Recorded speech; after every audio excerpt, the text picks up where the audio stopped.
Queridos lectores, bienvenidos de nuevo a esta serie donde descubrimos el libro de Apocalipsis sin miedo, con calma y con esperanza. En el episodio anterior, vimos cómo comienza esta revelación, quién la envía y a quién va dirigida. Hoy, vamos a ver algo impactante, la primera gran visión que tiene Juan. Y no es cualquier cosa, es Jesús mismo, pero como nunca antes lo habíamos visto. Así que prepárense para una escena que quita el aliento, pero también llena el corazón. Lectura: Apocalipsis, capítulo 1, versículos 7 y 8. Miren, Él viene entre las nubes, y todos lo verán, incluso los que lo atravesaron, y todos los pueblos del mundo llorarán por su causa. Así será. Amén. Yo soy el Alfa y la Omega, dice el Señor Dios, el que es, el que era y el que viene, el Todopoderoso. ¿Escucharon la fuerza de esas palabras? Miren, Él viene. No es un susurro, es un anuncio. Y aquí se nos anuncia algo muy grande. Jesús volverá, y su regreso será tan claro y poderoso que todos lo verán, incluso quienes lo rechazaron. No es un mensaje oculto, no es secreto. Y sí, habrá llanto, porque su regreso pone todo en evidencia. La injusticia, el dolor, todo lo que estuvo oculto, se enfrenta a la luz. Se revelará la verdad. Lo que parecía perdido será restaurado. Pero no es para que tengamos miedo, sino para saber que la historia no termina en tragedia, termina en redención. Y para que no quede ninguna duda, Dios mismo habla y dice: Yo soy el Alfa y la Omega. ¿Sabes lo que eso significa? Que nuestra historia no está a la deriva, que no estamos caminando sin rumbo, que incluso cuando todo parece confuso, cuando no entendemos lo que pasa, cuando sentimos que la vida no tiene sentido o que no hay salida, nada se le ha escapado de las manos. Dios no se olvidó de nosotros. Dios está con nosotros desde el principio, sostiene cada paso del camino y nos acompaña a través de la eternidad. Y comprender eso, de verdad comprenderlo, da una paz inmensa. Dios nos está diciendo que nuestra historia no está perdida, que nuestra vida no es un error, que no estamos aquí porque sí, que el dolor no significa abandono, que hay sentido incluso cuando no lo vemos, porque Él estaba antes de nuestro primer miedo, está ahora incluso cuando dudamos, y estará cuando la tormenta termine. Porque la tormenta no es el final de la historia. Nada comenzó sin Él, y nada terminará fuera de sus manos, como cuando alguien camina a tu lado y sabes que no te va a soltar. Lectura: Apocalipsis, capítulo 1, versículos 9 al 11. Yo, Juan, soy hermano de ustedes y comparto su sufrimiento, su esperanza y su compromiso con Jesús. Llegué a estar en una isla llamada Patmos por anunciar la palabra de Dios y hablar de Jesús. Un domingo fui tocado por el Espíritu y escuché detrás de mí una voz fuerte, como de trompeta, que decía: Escribe en un libro lo que veas y envíalo a las 7 congregaciones: Éfeso, Esmirna, Pérgamo, Tiatira, Sardis, Filadelfia y Laodicea. Imaginen este momento conmigo. Juan está preso, exiliado. Podría sentirse derrotado, pero es precisamente ahí donde Dios le habla. ¡Qué hermoso esto! Cuando todo parece perdido, es cuando a veces empiezan a llegar las respuestas que tanto habíamos pedido. La voz que Juan escucha no es una vocecita suave, no es una intuición tímida, es una voz como trompeta, es decir, una voz clara, firme, imposible de ignorar. Y lo que le dice es sencillo pero poderoso. Escribe lo que vas a ver, porque este mensaje no es solo para Juan. Es para comunidades que sufren, para personas cansadas, para personas que dudan. Es para todos nosotros. Lectura: Apocalipsis, capítulo 1, versículos 12 al 16. La primera visión de Jesús glorioso. Me di la vuelta para ver quién me hablaba, y vi 7 candelabros de oro. En medio de ellos había alguien como un hijo de hombre. Estaba vestido con una túnica larga que le llegaba hasta los pies, y tenía ceñido un cinturón de oro sobre el pecho. Su cabello era blanco como la lana, como la nieve, sus ojos como llamas de fuego, sus pies brillaban como bronce ardiente, y su voz era como el estruendo de muchas aguas. En su mano derecha tenía 7 estrellas. De su boca salía una espada larga y afilada de doble filo, y su rostro brillaba como el sol en todo su esplendor. Esta descripción es simbólica, pero está llena de sentido. No busca asustarnos, busca revelarnos quién es Jesús ahora. Vamos por partes, con calma. Los 7 candelabros representan a las 7 congregaciones que ya nombramos, pero también representan a toda la comunidad creyente, en cualquier tiempo y lugar. Cuando Juan dice que ve a alguien como hijo de hombre, está hablando de Jesús, pero no del Jesús que conocimos en los evangelios, que caminó por Galilea entre la gente como carpintero humilde. Aquí lo ve glorificado, lleno de autoridad y vida. Está vestido con una túnica larga y blanca, una vestidura que en la Biblia simboliza dignidad, plenitud y una obra cumplida. Y al ser blanca, nos dice que esa plenitud es limpia, íntegra, luminosa. Jesús se presenta victorioso, firme, en paz. Y el cinturón de oro sobre su pecho no es un gesto de guerra, sino de autoridad nacida del corazón. Un poder que no domina desde la fuerza, sino que sostiene desde el amor. Y fíjate en algo muy importante. Jesús está en medio de los candelabros. No está lejos. Nos está observando. Está presente. El cabello blanco no habla de vejez, sino de sabiduría eterna.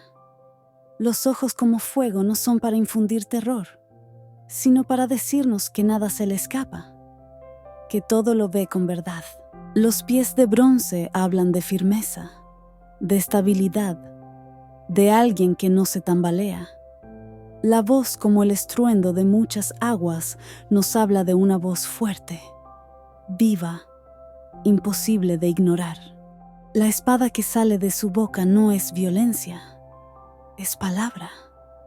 Una palabra que corta la mentira, que separa lo falso de lo verdadero, que sana. Una palabra que confronta, sí, porque la verdad a veces duele, pero no para destruir, sino para restaurar. Y su rostro brillando como el sol nos dice algo muy claro. Su luz es absoluta. Nada ni nadie puede apagarla. Esta imagen no está aquí para darnos miedo. Está aquí para darnos confianza. Jesús se presenta en un estado plenamente glorioso, fuerte, vivo. Y aún así, está en medio de los candelabros. Eso significa que no está lejos de tu dolor. No está lejos del exilio. No está lejos de la confusión. Está en medio de su pueblo, cerca de ti, cerca de nosotros. ¿No es esto maravilloso? Lectura: Apocalipsis, capítulo 1, versículos 17 y 18. Cuando lo vi, caí a sus pies como muerto. Pero él puso su mano sobre mí y me dijo: No tengas miedo. Yo soy el primero y el último, el que vive. Llegué a estar muerto, pero ahora vivo por siempre. y tengo las llaves de la muerte y del Hades. ¿Te das cuenta? Juan está tan impactado que se cae como muerto. Pero Jesús se acerca, pone su mano sobre él. ¡Qué gesto más hermoso! Y le dice: no tengas miedo. ¿No es eso lo que necesitamos escuchar hoy también? Y lo que dice después es aún más profundo. Tengo las llaves de la muerte y del Hades. Para entender la importancia de estas palabras, necesitamos aclarar estos conceptos: la muerte y el Hades. Para entenderlo, imagina esto. La muerte es el acto, el momento final, cuando el aliento de vida cesa. Es como el instante en que una vela se apaga. El Hades, que en griego significa el lugar no visto, no es un estado de conciencia ni un lugar físico, ni un sitio de tormento. Es la sepultura común de la humanidad, el lugar simbólico donde descansan todos los que han muerto, justos e injustos, sin sentir ni saber nada, sin conciencia, sin actividad, en el sueño profundo de la muerte. Podemos imaginarlo así. La vida es un árbol y cada hoja representa a una persona. Cuando la hoja cae, ese instante es la muerte. El Hades es el bosque cubierto de hojas caídas, silencioso, inmóvil, donde reposan todas las hojas, de todos los tiempos. No hay movimiento, no hay renovación, no hay vida allí. Es un descanso profundo, universal. ¿Y por qué esto cambia tanto las cosas? Porque cuando Jesús dice que tiene las llaves de la muerte y del Hades, nos está revelando una autoridad absoluta. Tiene la llave de la muerte. Significa que el momento más frágil de nuestra existencia, nuestro último suspiro, no queda fuera del cuidado de Jesús. La muerte no es un salto al vacío ni un abandono. Incluso ahí, Él permanece y tiene la llave del Hades. Su autoridad no se detiene en el instante de la muerte. Él también posee la llave de lo que viene después, de ese reposo universal, de ese sueño profundo y colectivo. Es como si tuviera la llave de la bóveda más grande y silenciosa del universo. Nada de nuestro camino, ni el momento final, ni lo que le sigue, queda fuera de su cuidado ni de su poder redentor. Por eso su victoria es tan completa y tan esperanzadora. Eso es maravilloso. Pero si el Hades es la sepultura común de toda la humanidad, donde no hay conciencia ni actividad, ¿de dónde nos llegó la idea aterradora del infierno, de fuego, demonios y tormento eterno? Aclaremos esto, porque entenderlo nos libera de un gran peso. ¿Por qué se confundió el Hades con el infierno? La respuesta es un fascinante y a la vez revelador viaje en el tiempo, donde la palabra viajó de un idioma a otro y se llevó consigo maletas llenas de ideas que no eran suyas. El punto de partida: Seol. En el Antiguo Testamento, escrito en hebreo, encontramos esta palabra clave, Seol. ¿Qué significa? Es un concepto único, la sepultura común de toda la humanidad. No es un lugar de castigo, no es un mundo de almas conscientes, no es un espacio de tormento o de recompensa. Era simplemente el estado mismo de la muerte, el gran silencio, la condición de descanso profundo e inconsciencia, como un sueño, a la que todos iban, sin distinción y sin un juicio moral. Ese es el significado original y sencillo, un concepto que, en su raíz, no generaba miedo, solo describía una realidad. Ahora viajamos al mundo griego. Cuando Juan escribe el Apocalipsis en griego, usa la palabra Hades para traducir el concepto hebreo de Seol. Pero aquí ocurre algo importante. La palabra Hades ya existía en la cultura griega mucho antes del Nuevo Testamento.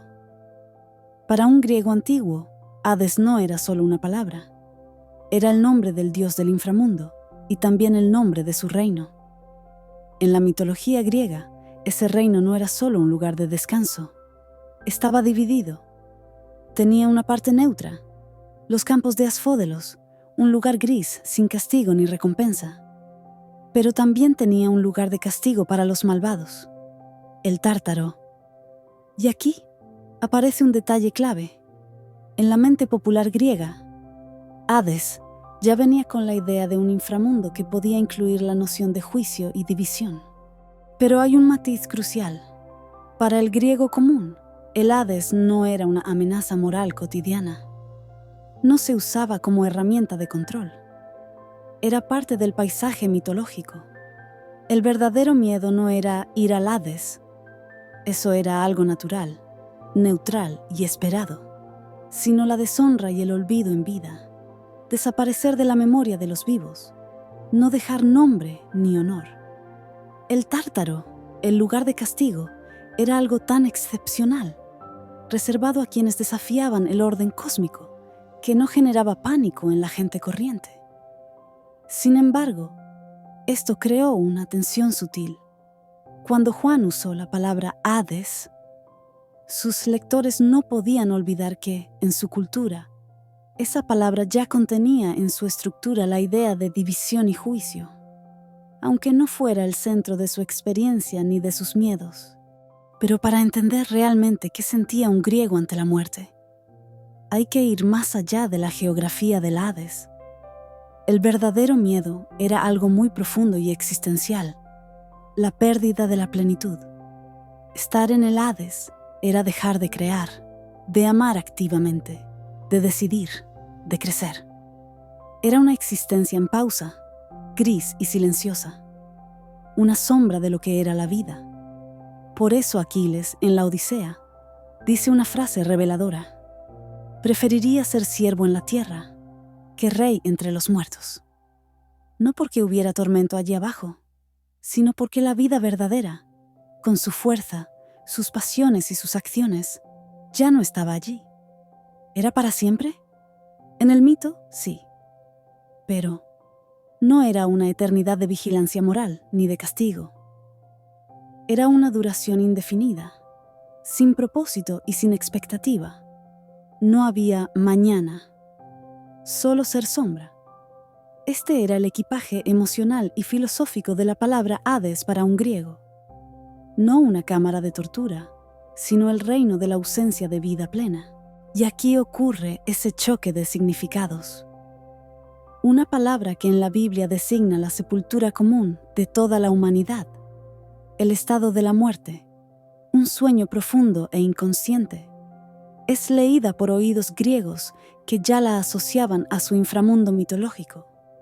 Juan no está cambiando la idea. Está usando la palabra que el idioma griego tenía disponible para expresar el mismo concepto hebreo. Dos imaginarios distintos se encuentran bajo un mismo nombre, y la confusión comienza. Ahora saltamos al mundo romano. Cuando el Imperio Romano absorbió la cultura griega, hizo lo que suelen hacer los imperios: no borrar lo anterior, sino apropiarse de ello, traducirlo, reinterpretarlo y adaptarlo a su propio sistema de valores y creencias. Los romanos heredaron de Grecia el mapa completo del inframundo, el Tártaro para castigos extremos, los campos elíseos para recompensas heroicas, y una vasta zona gris y sombría donde la mayoría existía como sombras, sin dolor ni gloria. A todo ese mundo subterráneo lo llamaron infernus, lo que está debajo. Hasta aquí la estructura es la misma, pero aquí ocurre algo más que un simple cambio de nombre. Los romanos miraron ese mismo mapa con ojos diferentes. Los ojos de una cultura obsesionada con la ley, el orden y el honor público. Para el romano, el inframundo dejó de ser solo un lugar de los muertos. Se convirtió en una extensión del orden social, donde tu vida era evaluada. La gran diferencia no estaba en el castigo en sí, sino en la pregunta que dominaba la mente. El griego pensaba: qué triste, al morir, dejaré de vivir plenamente. El romano empezaba a pensar, ¿qué pasará conmigo por lo que he hecho? ¿Cómo seré juzgado? Es importante entender esto. El tártaro no era el destino de la persona común. Estaba reservado para transgresiones que rompían el orden cósmico y social, no para faltas cotidianas, sino para traiciones extremas. Hablamos de actos que atentaban contra el Estado, contra los dioses o contra los lazos más sagrados de la vida humana. La alta traición política, la impiedad radical, la ruptura de juramentos sagrados, el parricidio, el fratricidio. Crímenes percibidos no solo como delitos, sino como auténticas monstruosidades morales. Para un romano común, el castigo más temido no era el sufrimiento físico, sino la deshonra. Era la posibilidad de que su nombre, su familia y su memoria quedaran manchados. Morir sin honor significaba seguir siendo juzgado incluso después de la muerte. Convertirse en una sombra de menor dignidad dentro del infernus. Este giro psicológico es la gran fusión y el punto de inflexión. La palabra infernus, que siglos después traduciría el Hades bíblico, ya no evocaba solo la sepultura común de toda la humanidad. En la cultura romana, evocaba un lugar de los muertos bajo evaluación moral. Todavía no existía la idea de «pórtate bien o irás al infierno de fuego». Eso sería una construcción muy posterior. Pero el terreno fértil para esa distorsión ya estaba preparado. Una palabra cargada con la ansiedad del juicio, la culpa y la retribución, lista para ser vertida sobre el concepto bíblico del Seol. Con esta palabra ya cargada, un infernus que en la mente romana evocaba evaluación moral, juicio y la sombra del castigo. El concepto dio el salto más decisivo para la tradición occidental. Entró en la Biblia oficial, la traducción que lo consagró, la Vulgata latina. En el siglo IV, el latín era el idioma oficial del Imperio Romano. La mayoría de los cristianos ya no entendía griego y mucho menos hebreo. Si la Biblia permanecía solo en esos idiomas, quedaba en manos de unos pocos. Por eso, el Papa San Dámaso le pidió a San Jerónimo de Estridón algo enorme: traducir la Biblia al latín común, el idioma que la gente hablaba en la calle. Así nació la Vulgata latina. Vulgata significa popular, accesible. No fue un capricho personal, fue una necesidad histórica. Y aquí llegamos al corazón del cambio. Para entender por qué la traducción de la Vulgata fue tan decisiva, necesitamos ver cómo la propia Iglesia cristiana del siglo IV ya había transformado su comprensión sobre la muerte. La raíz hebrea original era clara y sencilla. Pero para el siglo IV, algo fundamental había cambiado. Bajo la influencia de siglos de pensamiento griego y de la cultura romana, la teología cristiana de la época había desarrollado una doctrina nueva, la del estado intermedio consciente del alma. ¿Qué creían ahora? Que al morir, el alma inmortal, entendida como la esencia consciente e independiente de la persona, se separaba inmediatamente del cuerpo y entraba en un estado de espera consciente. En esta nueva visión, los justos experimentaban consuelo y descanso consciente, sostenidos por la esperanza de la salvación prometida. Quienes se habían apartado del bien y de Dios experimentaban inquietud y sufrimiento anticipado. Sin embargo, el juicio definitivo aún pertenecía al futuro, en la resurrección final. Pero es importante aclarar algo fundamental. Este sufrimiento no era fuego, ni tormento físico, ni castigo eterno. No se trataba de torturas impuestas desde fuera. Era un sufrimiento interior, vivido en la conciencia del alma. Lo imaginaban como un estado de lucidez, donde el alma sabía quién era, recordaba con claridad todo lo que había hecho, y sabía que aún debía comparecer ante el juicio final. El sufrimiento no era el castigo. El sufrimiento era la espera, una espera cargada de inquietud moral, de ansiedad interior, del distanciamiento con Dios y de la conciencia de una vida mal vivida, de esa angustia silenciosa de saber que el juicio todavía no había llegado, pero que llegaría. Este fue el gran giro teológico.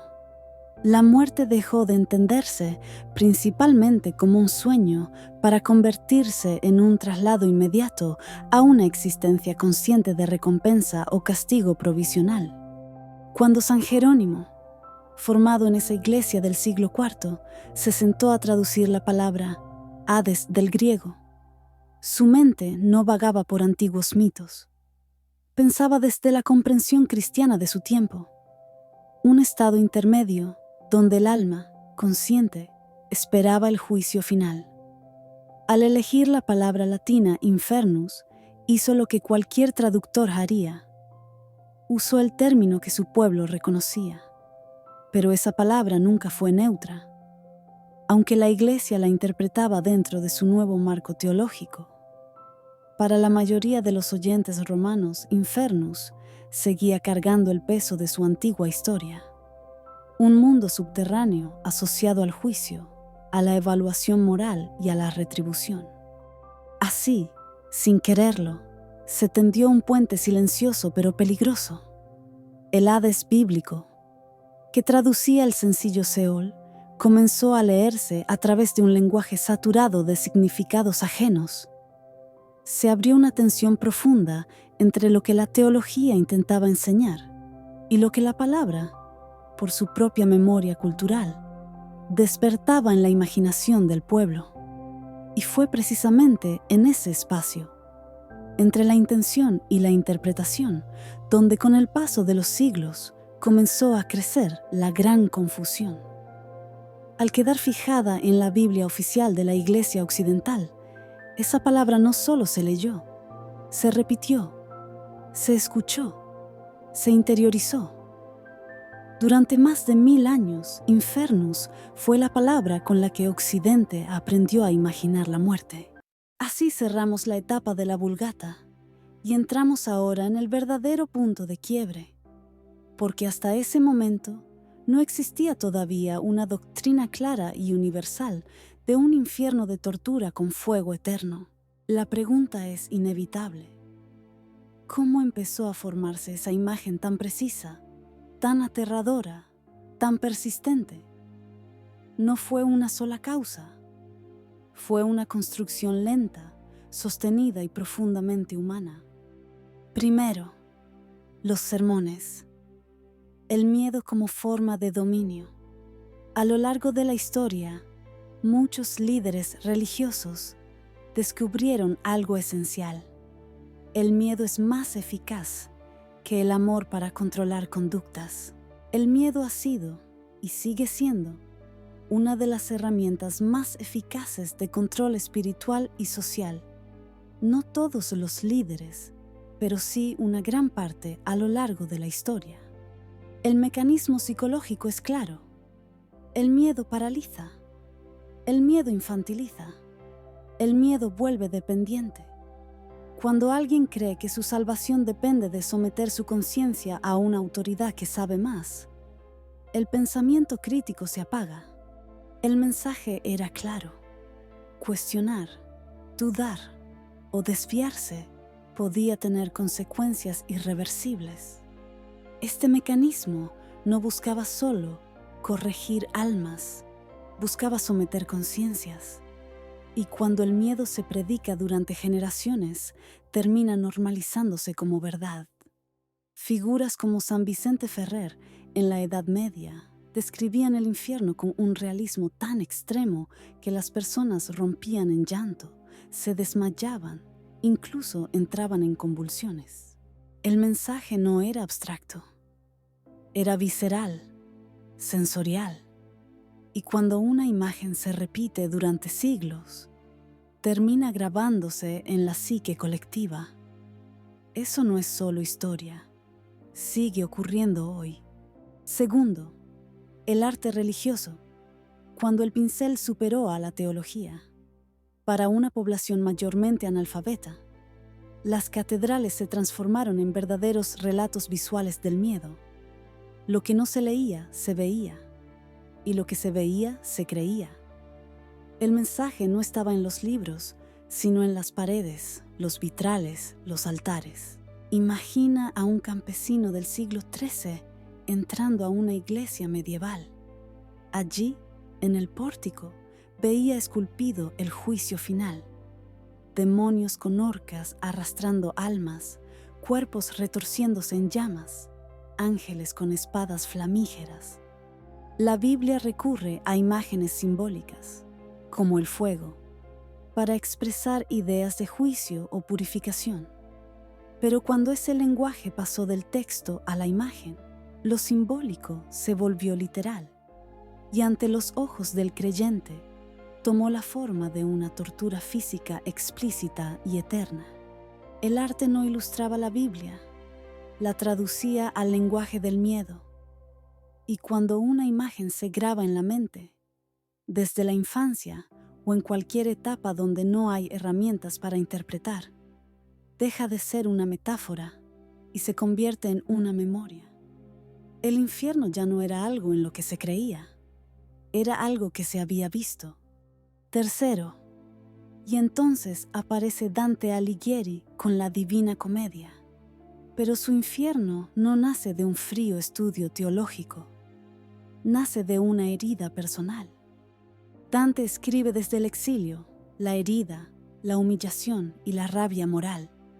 Ha sido expulsado de su ciudad, traicionado por los suyos, y ve un mundo donde el poder, la corrupción y la violencia parecen no recibir castigo alguno. Frente a ese caos, Dante necesita creer algo esencial: que el mal no quedará impune, que cada abuso tendrá consecuencias, que cada traición será nombrada, que el sufrimiento injusto, de algún modo, será reparado. El impacto de la Divina Comedia fue titánico, pero cabe preguntarse, si ya existían representaciones del infierno en los vitrales y esculturas de las catedrales, ¿por qué su obra se grabó de un modo tan indeleble en la mente occidental? La diferencia es fundamental. El arte religioso ya había mostrado llamas, demonios, almas atormentadas. El mensaje era simple: el pecado se castiga. El castigo era genérico, indistinto, una amenaza. Dante fue más lejos. No mostró solo dolor, construyó un infierno con lógica. Cada pecado recibía un castigo que lo reflejaba, como si el infierno entendiera exactamente qué había hecho cada alma. Por eso su infierno no solo asusta, convence. Su infierno no era caos, era orden obsesivo. Cada pecado tenía su círculo específico, cada traición su castigo simbólico y personalizado. Los avaros empujaban enormes pesos sin descanso, atrapados para siempre en su obsesión por acumular. Los violentos permanecían sumergidos en ríos de sangre, reflejo de la que derramaron en vida. Los falsificadores y engañadores estaban cubiertos de enfermedades repugnantes, como si la mentira hubiera terminado pudriendo incluso sus cuerpos. Además, pobló su infierno con personajes históricos y contemporáneos, gente que su época conocía, haciendo que aquello dejara de ser una alegoría lejana para volverse un juicio concreto, con nombres y apellidos. Por eso su obra caló más hondo que cualquier sermón o vitral. No ofrecía solo miedo, ofrecía sentido. Convertía el caos moral del mundo en un universo donde nada quedaba impune y donde el mal, tarde o temprano, recibía una consecuencia. La gente no se quedó solo con imágenes de tormento. Se quedó con un mapa, una lógica, una narrativa. El infierno de Dante se grabó no por imposición, sino porque respondió a una necesidad humana aún más profunda que el miedo. La necesidad desesperada de creer que en última instancia el universo es justo y que ningún mal quedará sin nombre ni sin su castigo perfectamente diseñado. Así, el infierno que hoy muchos temen no nació en la Biblia. Nació de una necesidad humana profunda: controlar, ordenar y dar sentido al miedo. Y aquí está la ironía más grande, la que nos devuelve a nuestra humanidad frágil. Si este concepto se construyó, en parte, para aterrar, controlar y guiar moralmente, ¿realmente funcionó? La historia nos da una respuesta clara. No, a pesar de los vitrales aterradores, de los sermones que describían agonías eternas y de la genialidad literaria de Dante, que ordenaba el mal con una precisión casi matemática, las personas siguieron cometiendo atrocidades. La violencia, la traición, la crueldad y la injusticia no desaparecieron. Y es que el miedo no transforma el corazón, solo lo contiene. Y a veces, ni siquiera eso. Puede generar culpa, pánico o conformismo, pero no engendra amor, ni justicia genuina, ni compasión. El infierno no estaba pensado para sanar al ser humano, sino para regular su conducta desde fuera.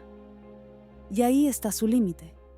Las personas no dejan de hacer el mal por temor a un castigo futuro, cuando el deseo es inmediato, cuando el poder es tangible, cuando la rabia es real, cuando el hambre, la envidia o la desesperación aprietan.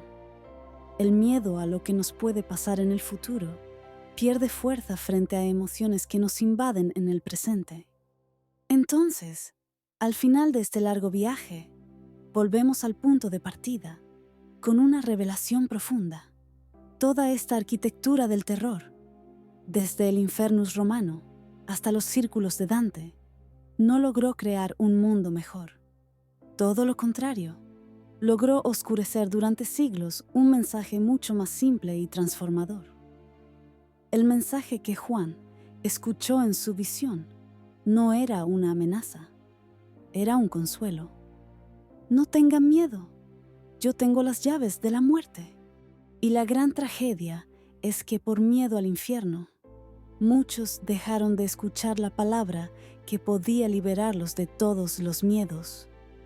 Porque la verdadera transformación, la que sí puede cambiar un corazón y con él al mundo, nunca nació del terror, sino de un amor tan profundo que fue capaz de entrar en la muerte y salir de ella con las llaves en la mano. Lectura: Apocalipsis, capítulo 1, versículos 19 y 20. Por lo tanto, escribe las cosas que viste, y las cosas que son, y las cosas que sucederán después.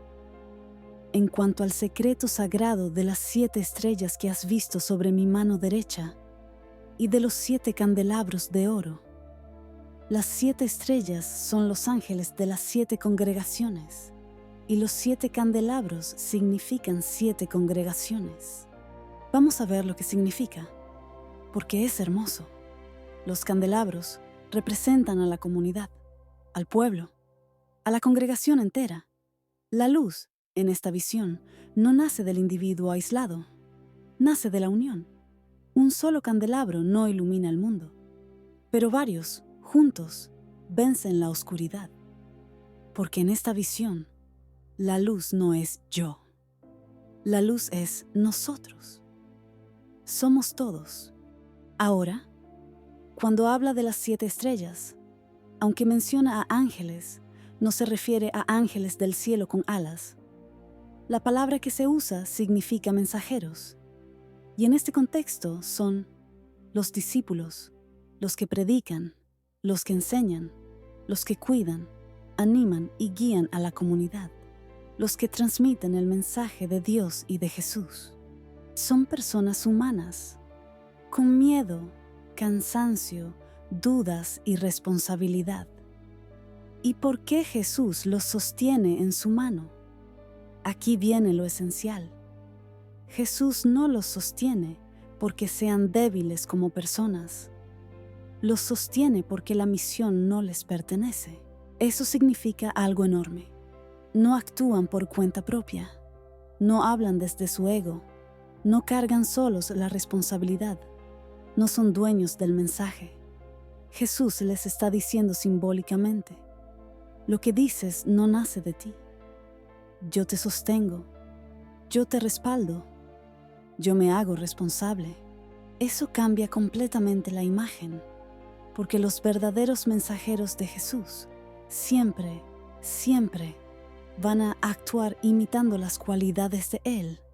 Jamás le harían daño a su comunidad, porque sienten tanto amor por Jesús y sus enseñanzas, que hacen todo lo posible por cuidar y amar tanto a su pueblo como lo hubiera hecho Jesús. Es una responsabilidad inmensa, y por eso Jesús lo sostiene, porque sabe que no es nada fácil. Y por eso, en esta visión, a Jesús lo vemos en medio del pueblo, muy cerca de nosotros, y al mismo tiempo sosteniendo firmemente con su mano a quienes sirven a las congregaciones. Está muy presente, sintiendo sus luchas, sus miedos, la vida real de cada uno de nosotros. Nada queda suelto, nada queda abandonado. No es una imagen de fragilidad, todo lo contrario, es una imagen de respaldo. Jesús nos muestra que nadie que sirve a otros, nadie que anuncia la verdad, nadie que carga con la luz debería hacerlo solo. La misión es grande y por eso Él mismo la sostiene. Con esa verdad en el corazón, su poder y su cercanía, podemos dejar atrás el miedo. Y a partir de aquí, con esta imagen, Jesús se va a dirigir directamente a su congregación. En el próximo episodio, escucharemos su voz, palabras que animan, que corrigen con amor y que sostienen, promesas que no quedaron en el pasado, palabras que atraviesan el tiempo, palabras que también tienen nuestro nombre escrito. Muchas gracias por acompañarme en este segundo episodio. ¿Viste lo reconfortante que es esta visión? Jesús tocando a Juan, diciéndole: no temas, revelando que está justo en medio de su pueblo, diciéndonos que la muerte ya no es soberana, el silencio no es eterno, las llaves no las tiene la oscuridad. Esa es la esperanza con la que empieza todo. Si este mensaje te llegó al corazón, sería un regalo leer tu comentario. Comparte esta esperanza con quien la necesite hoy. Nos vemos en el próximo episodio, donde seguiremos dando espacio a la luz.